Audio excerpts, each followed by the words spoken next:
الحمد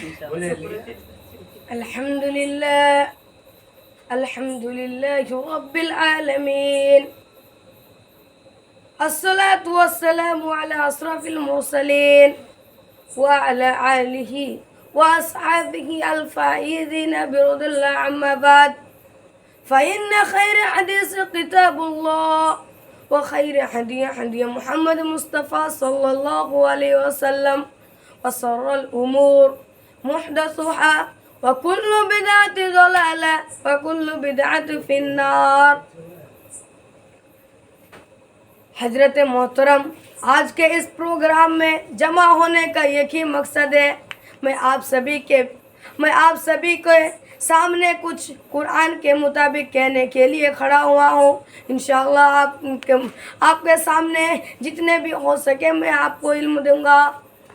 حضرت محترم، قرآن تو سب کو ہی پڑھتے ہیں، قرآن تو سب کے گھر میں ہے، لیکن اس کا ترتیل اور تجوید کے ساتھ کوئی نہیں پڑھتا. اسی کے مطابق حضرت جادری رحمۃ اللہ علیہ فرماتے ہیں، من لم یجود القرآن عاصم، جو قرآن مجید کو تجوید اور ترتیل سے نہیں پڑھتا وہ گنہگار ہے. ترتیل اور تربیت سے پڑھنا نہایت ضروری اور واجب ہے. اور حضرت مصطفیٰ صلی اللہ علیہ وسلم فرماتے ہیں، خیر من تعلم القرآن وعلمہ. آپ لوگ بے شک سن لیجئے، جو قرآن خود سیکھے اور دوسرے کو قرآن کی تعلیم دے، خود دوسرے کو قرآن پڑھنے کی حکم دے، سب سے اچھے لوگوں میں اس کی گنتی ہو جاتی ہے. خیر من تعلم القرآن وعلمہ، جو قرآن خود سیکھے اور دوسرے بھائی کو سکھائے. قرآن تو سب کے گھر میں ہے، سب مسلمان کے گھر میں ہے، لیکن اس کو پڑھنے والا کوئی نہیں، اس کو سمجھ کے پڑھنے والا کوئی نہیں، اس کو کوئی پڑھنے والا نہیں ہوتا ہے. قرآن تو بہت ہی ضروری ہے. اور جب قبر میں آپ لوگ چلے جائیے گا، منکر نکیر آ جائے گا اور پہلے سوال کر دیا جائے گا، من ربو کا، تمہارا رب کون ہے، ماں دینوں کا، تمہارا دین کون ہے. ایسے ہی 3 سوال ہوگا. جو مسلمان بندہ ہوگا، جو اچھا بندہ ہوگا، جو نیکی کام کرتے ہوں گے، جو برائی سے، بدعت سے، جو چگلی سے بچتا ہوگا، وہ تو جواب دے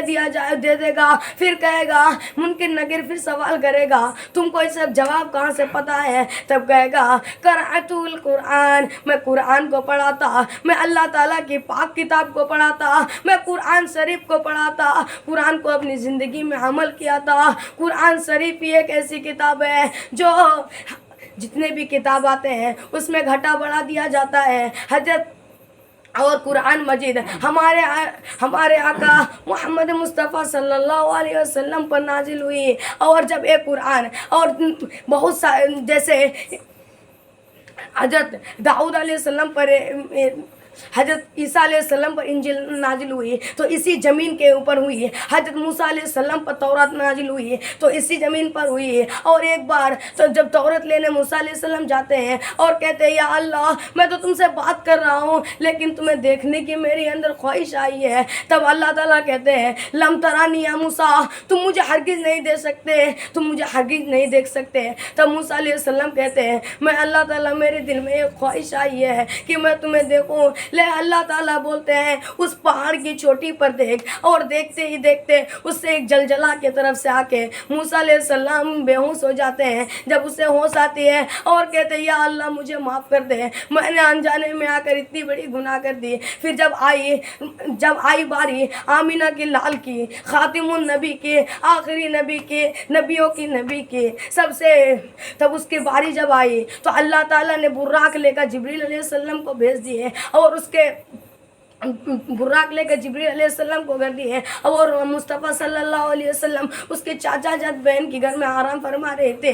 تب جبریل علیہ السلام نے سوچا، اگر میں مصطفیٰ کو جگاؤں، اگر میں خاتم النبی کو جگاؤں تو شاید مجھ سے وہ بے ادبی ہو جائے گی. تب اس کے پیر کے قدموں کو چومتے ہیں اور اس کے سڑسڑاہٹ سے رسول صلی اللہ علیہ وسلم بیدار ہو جاتے ہیں اور کہتے ہیں، جبریل کیا ہوا بتا؟ بولا، اللہ تعالیٰ کی طرف سے اللہ تعالیٰ نے آپ کو بلایا ہے اور وہ دونوں چلے جاتے ہیں. جاتے جاتے اس کے ساتھ جبریل علیہ السلام بھی جاتے ہیں. کچھ ہی دور میں جا کے کہتے ہیں اے مصطفیٰ میں اور آگے نہیں جا سکتا ہوں. اگر میں جاؤں میری پیر جل جائے گی. اگر میں جاؤں تو میں کوئلہ بن جاؤں گا. اگر میں جاؤں تو میں راکھ ہو جاؤں گا. اسی لیے تو ایک شاعر کہتے